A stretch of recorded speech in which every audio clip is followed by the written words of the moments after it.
and the full names of that officer and his cousin in this administration.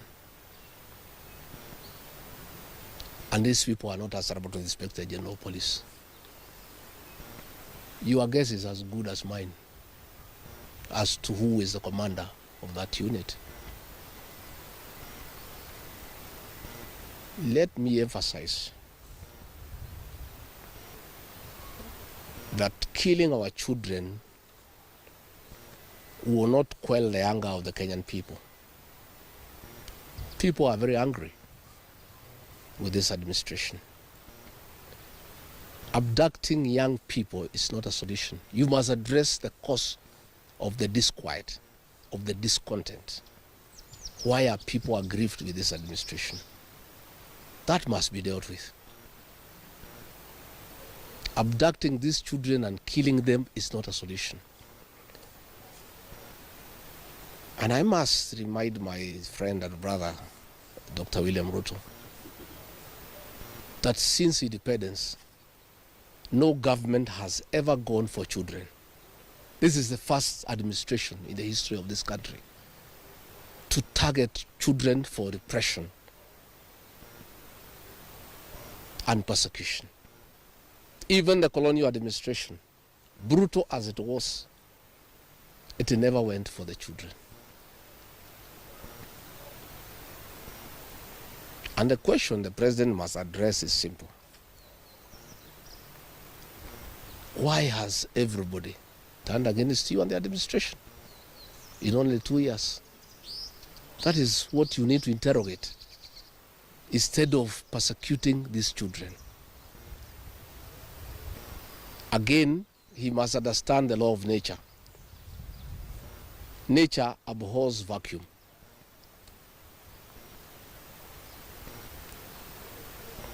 When you swallow the opposition and there is nobody to hold you to account,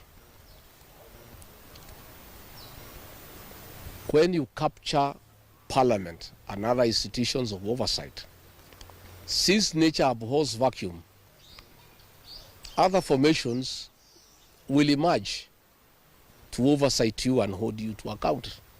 And that is how the church has come up to hold the government to account. And that is how these young Kenyans have come out to hold the government to account.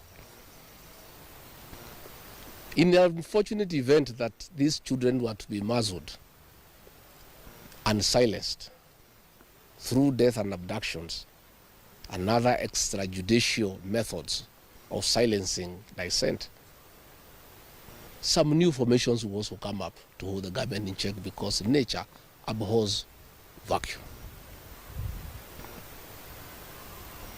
So the amount of repression that is going on in the country is unparalleled, it is unprecedented, and it needs to come to an end. I have just learned we have a prayer meeting in Shamata Ward in Nyandarua. Tomorrow we have a farm. The residents of that ward normally meets once in a year for prayers to close the year. We have prayers tomorrow. And the police commander there in that county is intimidating leaders to cancel those prayers, that they will not be allowed to take place, that they need a permit. I want to tell the county commander in Nyandarua that you don't need a permit to hold prayers. Again, is this repression by this administration. Even if you stop the people of Nyandarua from holding prayers, that will not change their political views of what they think about this administration. I want to say the prayers will go on. I'll be in attendance with the residents of Shamata.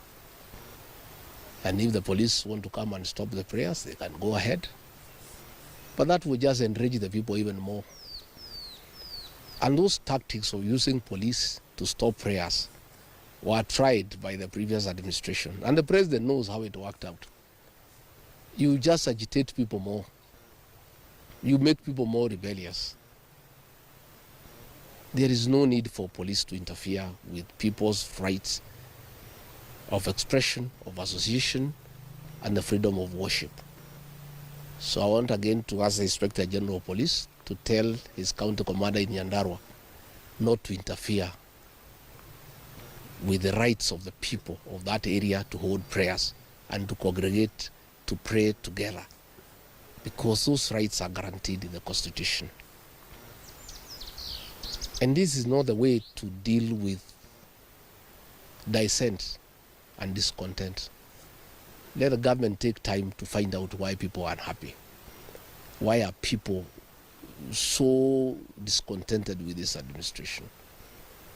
But try to stop people from meeting, from congregating will not solve any problem. It will just magnify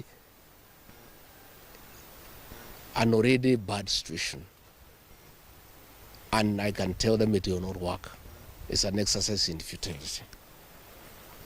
So good people, I just wanted to make those remarks about abductions, and I can answer one or two questions if there is.